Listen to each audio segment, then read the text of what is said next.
Welcome back. You're listening to Fight Night Action on talkSPORT 2 with me, Gareth Davies in LA, and Barry Jones in sunny Surrey, I think it is. Reflections on Saturday night, Barry. Let me say, first of all, I thought Derek Chisora was amazing. I thought Joyce and Derek Chisora indulged in the kind of fight where it was very, very difficult to sit down because you were on the edge of your seat so much. I thought Derek took a lot of punishment. His legs looked like he'd been out on a night out and was trying to get home for the last few rounds, but his upper body did all the work. The knockdown of Joyce in the ninth round is what really turned it around for me. They're both great servants to British boxing, cult figures, Derek particularly. There was the feeling, Barry, I can't remember if you were there on Saturday night or not. There was the feeling in the arena being there that this was the perfect send-off for Derek. But because of the outcome, because of what's happened, there's no going away. And he'll be fighting in Saudi Arabia against Dillian Whyte, or he'll be fighting all the young up-and-comers next. I cannot see him walking away. I say to people quite often that the problem with boxing, unfortunately, is all the money's at the end of your career. Mm-hmm. Where you're not the fight you were, and certainly back in the 80s and not when winning the world title was a short-lived thing, because to get there was very difficult, more difficult than it has been since since the mid-90s. That by the time you got to a world title, you were already on the decline. So you had one or two defenses maximum, and then you lost it, unless you were a great all-time great. But it's different now. You get opportunities quicker. But with Derek, it seems like that. He's having an Indian summer where he's earning loads of money, win or lose. He's still a draw. But we all got our opinion on Derek. It's always, and in the boxing world, it's united. He needs to retire for his long-term health. But like he said, he's his own man. He can do what he wants to do. We don't say that about other fighters. We don't have the same duty of care. Maybe the promoters have a duty of care. If they don't put him on their bills, then he won't fight. But you can't blame anyone for being involved in it, because he generates money for TV. Fans are watching. That was a great fight to watch. Technically, it was awful. Yeah. But for excitement-wise, it was absolutely fantastic. Even at home, it was fantastic. But there's a man who just fights on instinct, knows how to fight. He's looked wobbly on his legs from round one in about his last 5 fights. Yeah. But he has the ability, just the muscle memory, just to keep going and keep going and keep going. And Joyce has a great engine, but he only fights at one pace. I thought it was going to be a stinker of a fight. I thought it would go the distance. I did think it would go the distance, actually. And I thought Joyce would win in a real 1-2 hug sort of contest. I thought Derek would be able to get close enough just to spoil it, but not be able to work. But actually, he surpassed himself, Derek Chisora. And the problem he has now, which is a good problem, you would say, that he's winning. He's not going to retire until he gets hurt. Yeah. Unfortunately. I don't mean seriously hurt, until he gets knocked out cold or something. And even then he might not retire. But I listen, he wants to get to 50. At 50 fights is a fantastic milestone. In this generation, almost impossible to get to nowadays. But I'd rather have 2 little easy fights just to get there. I don't think they will be. I think it'll be like a Dillian Whyte, and I think it'll be like a Joseph Parker.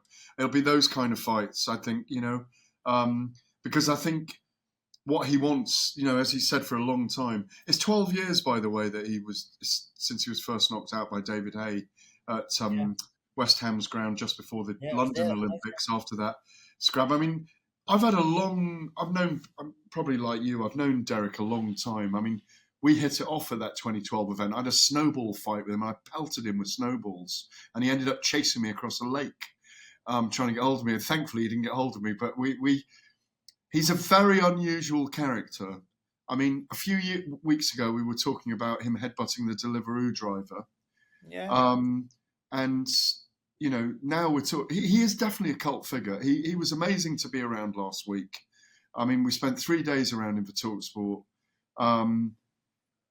The problem is, and we'll listen to Frank Warren in a minute. The problem is, he's fine now, and he's 40, and because we are slightly older, we see the effect of years of wars on other fighters who are of an older age. And Derek's fine now, but we're worrying for him, aren't we, in 20 years' time, how he's going to be. I don't think he is fine. But Gareth, I don't think he is fine now, Gareth. I think there are signs of effect. I mean, I don't want to talk about the term. Certainly, no, about him of all people. It was him coming looking for me, but I think there are signs of effect, which is understandable. You know, it's the sport we're in. I got a cauliflower ear from boxing. You know what I mean? I wouldn't have got that if I was playing badminton, would I? You know what I mean? You know, an accomplished sport, but a sport you don't get hurt in. So, you know, we understand the risks, but this doesn't matter. That's just cosmetic. The things that he's going to have are going to affect him in later life. And as you know, the older you get, things affect you quicker. It accelerates. Like you shouldn't be boxing up until 40. I know certain people do it, but there's a style. Bernard Hopkins, up to 50, but his style was very elusive. But even then, he took too many punches at the end.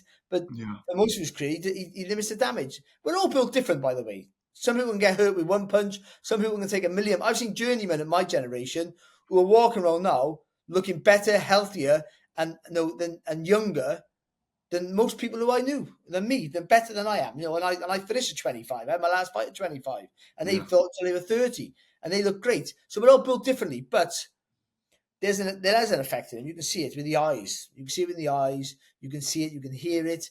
It will only get worse, but that's his choice, unfortunately. But it'll be a stain on boxing, and also you want every boxer to finish healthy, financially wealthy. That's great, but healthy more than anything else. But the trouble is, Barry, and we had this with fighters like Danny Williams, who we all loved, who went on and on and on. If the Boxing Board of Control said no, Derek, you're not passing your medicals. We are concerned about you. You've taken too many punches. You're a heavyweight. He'd go and get a license from Finland or. The thing is, he can't. Yeah, no, you're right. You're right. But then my argument is, let him do that. Make it difficult for him. He will find a way if he wants to, but make it difficult. I mean, but the thing with the box board, they can have an opinion. They can only go by if you pass the tests. You've got to let someone fight. Otherwise, there's a bias. You get sued. So if you pass the medicals, the promoters, like I said this the other week, promoters can say there's a duty of care. We can't put you on our show. You can't sue them for that. They can put on their show whoever they want to put on their show. But the problem is, I don't criticize them. I'm just saying that's an example. The problem is, he makes money for people. So, like, how would you say no? It's a very hard business. Well, even for Eddie Hearn and Frank Warren, Gareth, even for Eddie Hearn and Frank Warren, it's very difficult for sometimes to make money on shows. So you can put him on a show, he's guaranteed you're going to make a profit on that show, and then you can build a card around it. So you almost can't blame him, but still, it gets to a point where you think, there's no hope. There's hope. What happens? What if something happens in the ring? It's a stain on boxing, and more importantly, but either way, it was a really exciting fight. It was a great night of boxing. Again, I have to say, TNT have had two fantastic. The last two shows have been absolutely stellar. They really have. Yeah, they have. Well, as I say, 9,000 people, cameras out, singing "Whoa, Derek Chisora" on the way out and during the fight was incredible. Let's hear what Frank Warren had to say about it anyway. There were moments in that fight where I thought the referee was going to or could have stepped in, but he didn't. And the referee can't step in if the guy's firing back. If you frame punches back, the referee won't step in. It's when they're not answering punches, when they get stopped, or if obviously they get knocked out. But look, and I said to Derek afterwards, at the end of the day, you're making money. That's brilliant. It's the toughest sport of all. But you want to know what bank it's in. Yeah, and that's it. And there comes a moment for both these guys. They've got to seriously look at where they're at in their life and their career and what they want to achieve. So Frank's got his views there on whether the guys need to call it a day or not.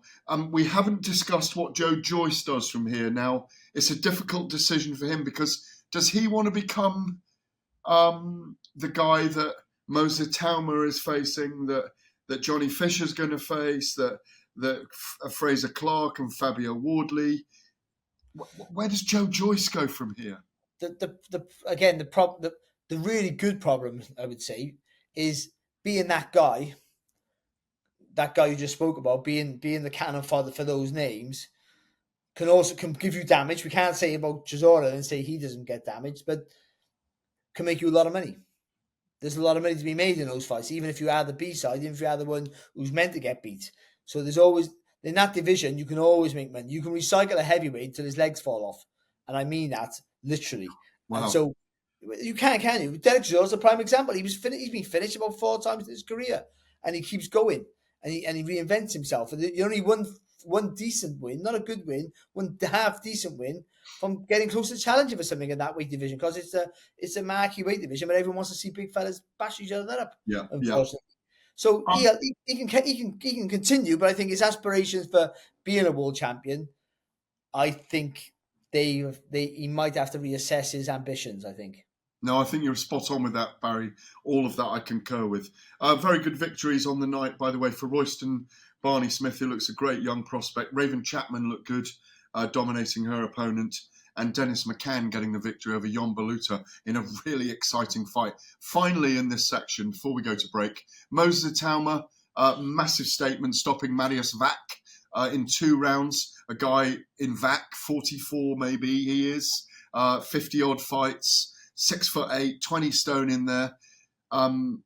He's fought everyone, really, in who's who in the heavyweight division, and lost to most of them. But this was a great yardstick for the spite and delivery of Moses Tauma, who's still, Barry, only 19. I think we're watching. I know we haven't seen him in the trenches. I know we haven't seen him really under fire. He hasn't been properly tested yet in terms of a heavyweight going after him. You know, like if he had a Fabio Wardley fight or one of those guys who would really take him to task. But he does look very, very exciting as a great prospect. He really does. I was with him yesterday in Sky Sports, and like when you're around him, he's not the greatest of talkers, but he's engaging in his own way, because he just genuinely believes, without being massively arrogant, that he can't be beat. I mean, he wants those fights you mentioned, because I say you need to test what you just said, the gut test, the chin test, the resilience test, all those things like that. And he's going, I want to have those fights because I don't believe they can give me those tests. He wants to prove that you can't test him, that they won't give him those tests. But I'm saying on paper they test. He's going, well, whatever. Let me have him. Give him to me now. But he understands as well that he thinks he can get to the Mike Tyson record, and in this era he probably could. I don't think there's any rush for that. And I think the people who are looking after him are sensible enough to promote in the right way for longevity. I think he can be the world champion. I think he can be the world champion for a long time if he's managed correctly. And he's a real talent. And just because he moves like a middleweight, punches like a heavyweight, but his variety and his angles that he throws his punches from is quite unique. His footwork is fantastic. He ticks a lot of boxes so far. He does everything right. If he can hold a shot, we haven't seen that yet, and he does have stamina, then he's the king of the world for a long time to be. He's also got the face of a young Marlon Brando as well. He looks like Marlon Brando. I mean, I had this chat with Colin Hart several times, the great Lord Hart of Harrow, as I call him, Colin Hart. We reckon he looks like Marlon Brando. I've been around the kid. I'm calling him the Takeover. I just think you have to pinch yourself when you're sitting with him to realise he's 19. And I've seen him grow even in the last year. He's been on several shows that I've done, my podcasts and my own, Fight Club shows as well. And I really, really like him. And he's got his feet on the ground. No, it's great to be in at the start. And I think he's with a good person in Frank Warren and Warren Management, in that they won't rush him. But the problem's going to be, how long can you hold the kid back?